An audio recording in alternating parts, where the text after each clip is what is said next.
जय हिंद बच्चों, आप सभी का हमारे YouTube चैनल में फिर से स्वागत है। तो दोस्तों, हम लोग मिशन 90% सीरीज में हैं और आप लोगों को बता देता हूँ एक बार और कि आप लोगों के लिए जो है मैं डेली कुछ ना कुछ लेके आ रहा हूँ, जिसमें कि अकाउंट्स के लाइव सेशन में चला रहा हूँ। माइक्रो इकोनॉमिक्स, मैक्रो इकोनॉमिक्स हम लोग ताबड़तोड़ कल से पढ़ने वाले हैं और उसके भी इंपॉर्टेंट क्वेश्चन लाने वाला हूँ। आज जो है अकाउंट्स के थ्योरी क्वेश्चन, जो कि बच्चों की बहुत ज़्यादा डिमांड है, ऑल थ्योरी क्वेश्चंस इंपॉर्टेंट जितने भी हैं मैं लेके आया हूँ, जिसमें कि लास्ट ईयर के क्वेश्चंस, पेपर के क्वेश्चन कवर है और आदर्श उत्तर के भी जो जो इंपॉर्टेंट कौन कौन से चैप्टर से इंपॉर्टेंट क्वेश्चन है वो तो हम लोग कवर कर ही लेंगे। चलो दोस्तों, वीडियो को शुरू करते हैं।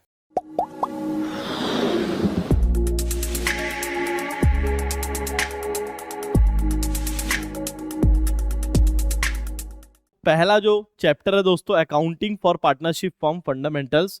तो यहाँ पे जो है दोस्तों क्या क्वेश्चन है, एक खास और जो है बहुत इंपॉर्टेंट जो है यहाँ पे हिंदी मीडियम वालों लोग के लिए भी क्वेश्चन मैं लेके आया हूँ। साथ में आप लोगों के लिए मेहनत करके हम लोग बनाए हैं कि हिंदी मीडियम में क्या क्या क्वेश्चन बोला जाता है। तो पहला सेट ए और सेट सी से यहाँ पे जो है हमारे आदर्श उत्तर का क्वेश्चन है कि difference between fixed capital and fluctuating capital, है ना।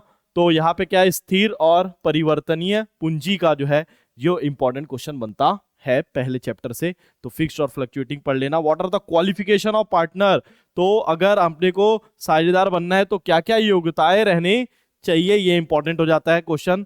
तो ये क्वेश्चन आप लोगों को करने जरूरी है। सेट सी में जो है what are the qualification of partner, फिर से रिपीट हो गया दोस्तों ये क्वेश्चन। तो बहुत इंपॉर्टेंट क्वेश्चन है, इसीलिए ये रिपीट हो रहा है। आप लोगों को ये करना बहुत ज्यादा जरूरी हो जाता है। गुडविल में देख लेते हैं 2024, मतलब कि लास्ट ईयर में कौन कौन से क्वेश्चन आए थे, है ना। तो लास्ट ईयर में क्या क्या क्वेश्चन आए थे सर, तो गुडविल में क्या, causes of creation of goodwill, तो क्यों हम लोग को गुडविल क्रिएट करना पड़ता है, क्या क्या कारण उसके हैं, गुडविल का क्या डिफरेंस मेथड क्या क्या है वैल्यूएशन ऑफ गुडविल के, तो आप लोग पढ़े ही होंगे, है ना। Average period, super profit, weighted average, तो क्या क्या मूल्यांकन यहाँ पे विभिन्न प्रकार से हम लोग को बताना पड़ेगा गुडविल का। गुडविल का लास्ट ईयर में बहुत सारा क्वेश्चन आया था थ्योरी का, ये तो देख लिया आप लोग। अभी सेट ए में जो है आदर्श उत्तर में क्या है, कैरेक्टरिस्टिक्स ऑफ गुडविल क्या क्या रहती है, विशेषताएं बताइए, है ना। ठीक है, हम लोग आ चुके हैं डायरेक्ट चैप्टर नंबर 5 में, रिटायरमेंट एंड डेथ। मतलब एडमिशन से सिर्फ एडमिशन का प्रैक्टिकल क्वेश्चन आया रहा होगा, लास्ट 2 साल में भी प्रैक्टिकल क्वेश्चन आए ना, तो थ्योरी क्वेश्चन एक भी नहीं दिया हुआ है। ठीक है, तो यहाँ पे क्या दिया हुआ है, अगर कोई पार्टनर आउटगोइंग हो गया, मतलब कि बाहर जा रहा है, तो उसको कैसे कैसे हम लोग भुगतान कर सकते हैं। ठीक है, और उसके बाद सेकंड क्वेश्चन क्या है, कंपलसरी डिसोल्यूशन कब होता है, अनिवार्य विघटन कब होता है। ये जो है इंपॉर्टेंट क्वेश्चन आप लोग के बन जाते हैं। डिसोल्यूशन में क्या क्या है दोस्तों, तो डिसोल्यूशन में जो है आप सेट बी और सेट सी में क्वेश्चन दिया हुआ है, मेथड्स ऑफ डिसोल्यूशन, क्या क्या डिसोल्यूशन के विधियां हैं, है ना। ठीक है, और क्या, on which circumstances a partner firm में बी डिसॉल्व, तो क्या क्या परिस्थितियां हैं जहां पे दुकान जो है बंद हो सकती है, भंग हो सकती है। ठीक है, फाइनेंशियल स्टेटमेंट में आ जाते हैं। इसका मतलब शेयर डिवेंचर से अभी तक कोई क्वेश्चन आ रहा नहीं है, लास्ट 2 ईयर से हम लोग देख लिए थ्योरी क्वेश्चन नहीं मिल रहा है। ठीक है, इधर देख लेते हैं हम लोग फाइनेंशियल स्टेटमेंट 10 चैप्टर से क्या है, एलिमेंट ऑफ साउंड और गुड फाइनेंशियल स्टेटमेंट, तो है ना, वित्तीय विवरण के कुछ एक अच्छे और कुछ तत्व लिखे। ठीक है, सम एलिमेंट्स लिखने हम लोग को। अब आ जाते हैं एनालिसिस, जो कि सबसे इंपॉर्टेंट थ्योरी चैप्टर में आता है, ये पार्ट बी का है। तो पार्ट सी वाले लोग अभी इसको इग्नोर मारेंगे, पार्ट सी कंप्यूटराइज भी है आगे, है ना, पहले इसको कवर कर लेते हैं। ठीक है, तो 2023 और 2024 में लिमिटेशन आया था एनालिसिस ऑफ फाइनेंशियल स्टेटमेंट, सबसे इंपॉर्टेंट में से एक क्वेश्चन है दोस्तों, इसको तो पढ़ ही लेना। Plus objective of financial statement analysis और 6 नेसेसिटी, मतलब की इंपॉर्टेंस।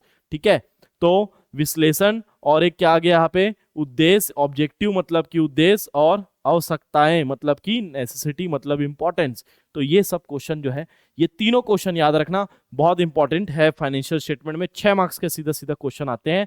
देख लो आप लोग, सेट ए और सेट बी में भी दिया हुआ है। यहाँ पे रेशियो एनालिसिस का क्वेश्चन डाल दिया, रेशियो एनालिसिस चैप्टर में होना चाहिए था ये। फाइनेंशियल स्टेटमेंट एनालिसिस की limitation, characteristics, difference between horizontal और वर्टिकल हम लोग ऑलरेडी कवर करे हुए हैं आदर्श उत्तर में, आप लोग जो है लाइव सेशन में जा से देख सकते हो। 2 मेथड्स क्या क्या है, कंपेरेटिव और कॉमन साइज स्टेटमेंट, है ना। तो ये हिंदी में भी आप लोग देख लीजिएगा क्या क्या इंपॉर्टेंट है। रेशियो एनालिसिस वाला क्वेश्चन भी बहुत इंपॉर्टेंट हो रहा है, तो इसको भी आप लोग कवर कर लेना। What do you mean bye ratio analysis, है ना, अनुपात विश्लेषण के क्या क्या तात्पर्य है और उसके ऑब्जेक्टिव्स क्या क्या उद्देश्य है। ठीक है, कैश फ्लो स्टेटमेंट में आ जाते हैं। कैश फ्लो स्टेटमेंट में क्या इंपॉर्टेंट क्वेश्चन है सर? तो बहुत सारे इसमें आते हैं, 4 मार्क्स के क्वेश्चन आता है। एक importance of fund flow statement, objective of cash flow, है ना। तो क्या क्या फंड फ्लो मतलब कि निधि प्रवाह विवरण, है ना, निधि प्रवाह विवरण के महत्व और नगद प्रभाव के उद्देश्य, ठीक है। Payment of dividend in which type of activity, तो लाभांश का भुगतान किस प्रकार की गतिविधि है, ये इंपॉर्टेंट क्वेश्चन में आ जाता है डिविडेंड वाला, ठीक है। और लास्ट में आ जाता है 24 में, ये पिछले के पिछले साल आया हुआ क्वेश्चन है, ठीक है। तो बहुत इंपॉर्टेंट है, ये 2024 में आया था। क्या? For objective of cash flow statement and for utilities importance of cash flow statement, ये ऑप्शन में आता है, याद रखना, है ना, ठीक है। तो आप लोगों को पढ़ना पूरा ही है, कोई दिक्कत वाली बात नहीं है। कैश फ्लो के और सेट ए में क्या थे? तो what do you mean by cash flow क्या होता है, हम लोग ऑलरेडी कवर किए हुए। State some difference between cash flow and cash budget, ये पढ़ लेना। और फंड फ्लो और कैश फ्लो, ये दोनों का डिफरेंस बिटवीन भी आप लोगों को करना पड़ेगा। कैश फ्लो स्टेटमेंट में और सी और डी पॉइंट में भी यहाँ पे दिया हुआ है शॉर्ट नोट, फंड फ्लो और कैश फ्लो, ये दोनों तो देख ही लेना, डिफरेंस भी देख लेना, ऑब्जेक्टिव भी देख लेना, ठीक है। ये देखो बार बार आ रहा है, कैश बजट, फंड फ्लो और कैश फ्लो, बार बार रिपीट क्वेश्चन है, तो डरने वाली बात नहीं, इतने सारे नहीं है, है ना। हम लोग आ चुके हैं कंप्यूटराइज अकाउंटिंग में। कंप्यूटराइज अकाउंटिंग में देख लेते हैं 2023, मतलब पिछले के पिछले साल क्या आया था, तो पेरोल के बारे में आया था, है ना, जहाँ पे पेरोल के घटकों को समझाए, ठीक है, कंपोनेंट्स को समझाए। और यहाँ पे क्या आया था? डाटाबेस मैनेजमेंट के ऑब्जेक्टिव, है ना, उद्देश्य डाटाबेस मैनेजमेंट के। फिर उसके बाद क्या आया था? स्प्रेडशीट के विशेषताएं, डिस्कस द डिसएडवांटेज, डिसएडवांटेज क्या है कंप्यूटराइज के, है ना। और हार्डवेयर और सॉफ्टवेयर, ये तो बहुत इंपॉर्टेंट क्वेश्चन है, ऑलरेडी आप लोग डिस्कस कराया हुआ हूँ, कंप्यूटराइज का भी मैंने अपलोड कर दिया है, आप लोग देख लेना उसका भी लेक्चर, ठीक है। और what is the called off permanent memory of computer, तो क्या होता है भैया permanent memory? The difference between computer and calculator, ये भी इंपॉर्टेंट क्वेश्चन है ना। Name and description of computer equipment, अलग अलग डिस्क्रिप्शन बताइए। व्हाट इज स्प्रेडशीट, क्या होता है, उसके यूजेस क्या होते हैं। डाटाबेस के फंक्शंस बताइए, प्रणाली बताइए, कार्य बताइए। कंप्यूटराइज अकाउंटिंग सिस्टम के इंपॉर्टेंस बताइए, महत्व क्या क्या है ना। Explain main important characteristics of computer, computer के महत्वपूर्ण विशेषताएं, कैरेक्टरिस्टिक्स बताइए, है ना। ये सब लास्ट ईयर क्वेश्चन जो आए हैं 2024 के, वो सब बता रहा हूं मैं, ठीक है। तो classify computer on its basis of efficiency, what points are kept in mind while taking any accounting software sourcing, explain the advantage of database management and write the items in a database management, है ना। तो ये सब जो है ना, ये limitation है, शायद तक लिमिटेशन है, डीमेरिट्स है, डीमेरिट्स वाला क्वेश्चन है एक, है ना। यहाँ पे आ जाता है set A, set B, set C, set D, सबके क्वेश्चन लेके आया हूँ। क्या क्या इंपॉर्टेंट है आप लोगों को समझ में आ रहा होगा देख के कि ये बार बार रिपीट हो रहा है। जैसे कि कंप्यूटर का on the basis of efficiency classify करो, अलग अलग कंप्यूटर का पढ़ाया हुआ, ये वाला पूरा सेट तो पढ़ा चुका हूँ मैं already. Right four characteristics of electronic spreadsheet के कैरेक्टरिस्टिक्स, कंप्यूटर एंड कैलकुलेटर के difference between hardware and software भी देख लो। मेन एलिमेंट डाटाबेस मैनेजमेंट का डीमेरिट्स बता दो, है ना, क्या क्या डिडक्शन होता है पेरोल में और क्या क्या वेरियस क्या रहते हैं एलिमेंट्स रहते हैं पेरोल में। तो ये सेट ए के इंपॉर्टेंट क्वेश्चन है ना। यहाँ पे क्या है? Characteristics of accounting information system, ठीक है। Merits of computerize accounting system, limitation, merits computerize accounting के, ऑब्जेक्टिव्स अकाउंटिंग इंफॉर्मेशन के, टाइप्स अकाउंटिंग रिपोर्ट्स के, what points are kept in mind, ये सब जो है ना दोस्तों ऑलरेडी जो है कंप्यूटर का जो मैं आदर्श उत्तर का जो लेक्चर डाला हूँ ना, उस पे जाके आप लोग देख लो, पूरा डिटेल में एक्सप्लेनेशन है, तो आप लोग का जो है काम बच जाएगा। सेम क्वेश्चन पूरे वहाँ पे, है ना। सी सेट का भी पूरा क्वेश्चन है, जैसे कि characteristics of electronic spreadsheet, limitation, computerize के लिमिटेशन, मेरिट से बार बार आ रहा है, डाटाबेस के function, computer calculator, hardware software, database का क्या क्या लैंग्वेज होता है, ये सब डिफरेंस बिटवीन, है ना। ये डी पॉइंट में देखो फिर से कंप्यूटर कैलकुलेटर, हार्डवेयर सॉफ्टवेयर, कितने इंपॉर्टेंट क्वेश्चन है ये। Main components, types of accounting reports भी आया हुआ है, मेरिट्स, फिर कंप्यूटर के आगे, फिर लिमिटेशन आ गए।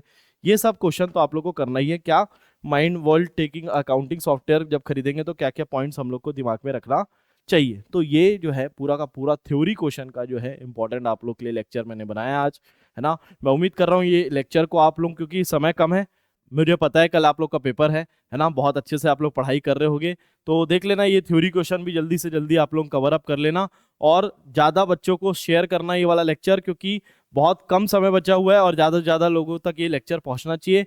सबसे ज्यादा रिक्वेस्ट तो हिंदी मीडियम वालों से। हिंदी मीडियम वालों के लिए मैंने एक क्वेश्चन निकाल के लाया है। ये पीपीटी बनाने में मेहनत लगता है, आप लोग के लिए स्पेशली अलग से मेहनत किया है दोस्तों, है ना। तो मुझे उम्मीद है कि ज्यादा से ज्यादा आप हिंदी मीडियम वालों बच्चों तक भी ये शेयर करने वाले हैं, है ना। तो मिलते हैं दोस्तों हम लोग लाइव सेशन में। लाइव सेशन आज भी सेम शाम 6 बजे रहेगा, है ना। तो वहाँ पे हम लोग अकाउंट्स के और भी जो है क्वेश्चंस करेंगे, एमसीक्यूज करेंगे, जो भी है वहाँ पे मैं बताऊंगा आप लोगों को क्या क्या होने वाला है आज। तो मिलते हैं दोस्तों शाम को 6 बजे लाइव सेशन में। तब तक के लिए आप सभी मन संगवारी मन ला। जय जोहार, जय किसान, जय हिंद, जय भारत, जय छत्तीसगढ़।